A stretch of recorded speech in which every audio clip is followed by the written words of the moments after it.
بسم الله الرحمن الرحيم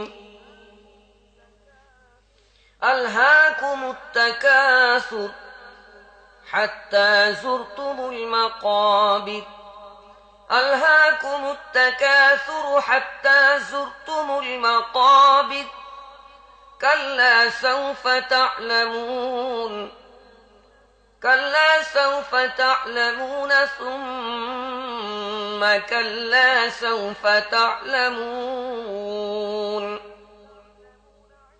كلا لو تعلمون علم اليقين لترون الجحيم ثم لترونها عين اليقين ثم لتسألن يومئذ عن النعيم বিসমিল্লাহির রহমানির রহিম। বেশি বেশি এবং একে অপরের থেকে বেশি দুনিয়ার স্বার্থ লাভ করার মোহ তোমাদের গাফলতির মধ্যে ফেলে দিয়েছে। এমনকি এই চিন্তা আচ্ছন্ন হয়ে তোমরা কবর পর্যন্ত পৌঁছে যাও।